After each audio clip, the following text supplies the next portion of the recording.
Well, if your eyes glaze over when you hear the term tax increment financing, you're probably not alone. But simply put, it's your property tax money, and Metro is handing it out to developers more and more. Tonight, investigative reporter Ben Hall begins a series, Building Boomtown. Well, that's right. Your property tax bill shows exactly where your money is supposed to go.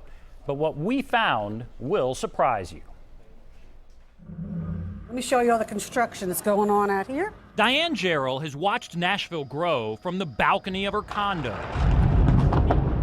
Isn't that crazy? She's a retired teacher who loves living downtown. Everybody's going, ooh, you live in the ritzy part of town. Jarrell's reminded of the cost. I pay $26.43. Every time she pays property taxes. I know it's a high price, and I have the amenities down here. It's a lifestyle I wanted.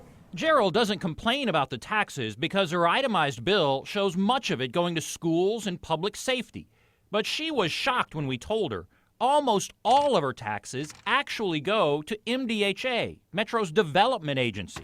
Only $115 go to city services. I'm surprised I didn't even know about it. That's because Metro gave the developer of the Viridian $6 million in tax incentives, called tax increment financing, for a construction loan. Now, MDHA uses Jarrell's money to repay that loan. So MDHA got my teacher raise for the last 7 years. I worked. Oh.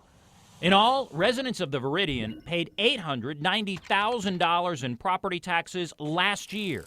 The vast majority of that went to MDHA. Only $43,000 went to Metro. I can't believe I had to work in all the crappy schools that were just falling down, falling apart all these years. And the money wasn't going to the schools. And it's not just the Viridian. Residents in the upscale Icon condo pay $1.6 million in property taxes a year. But nearly all of it goes to MDHA for loan payments. Metro gets just $17,000. And the Velocity generates more than $750,000 a year.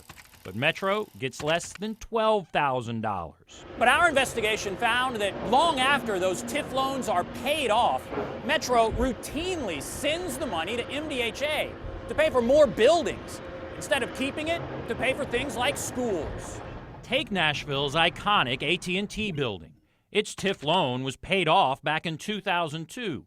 And while it generates $1.7 million in property taxes, Metro only gets $49,000. And the Renaissance Hotel, it generates $1.2 million a year. But the entire amount goes to MDHA, leaving Metro with nothing. As a result, the Ryman, the Sun Trust, and dozens of other downtown buildings are essentially off the property tax rolls. They're not adding anything to the tax base, but they're adding demand for services. Councilwoman Emily Evans says the people inside those TIF buildings rely on our fire and police departments, drive our roads, and use our schools. She believes incentives like TIF are no longer necessary in Nashville's core. I don't see any evidence that absent the TIF program, we would not have development downtown. Evans claims developers expect the incentives because Metro has been so generous with them. If you talk to people in the development community, I mean, their attitude towards TIF is, why not? I mean, it's like the 2-for-1 special. It's a hot town for redevelopment, and when you have an opportunity and you have a need, then you need to take advantage of it. Metro's finance director defended TIF, claiming it's fueled Nashville's building boom.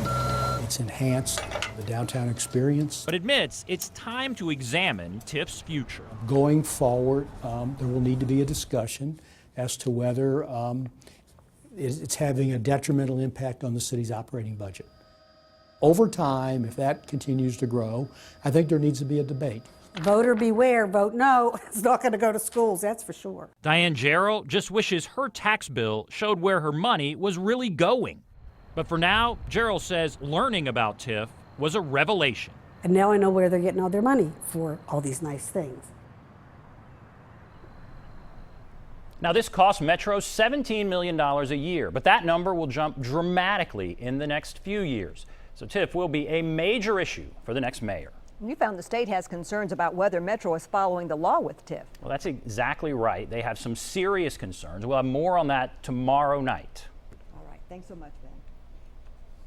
is it true that parts of downtown Nashville are detrimental to the safety, health, and morals? I can't answer that. I don't know if that's the case. I don't make determinations of that. That's the council and the MDHA made it.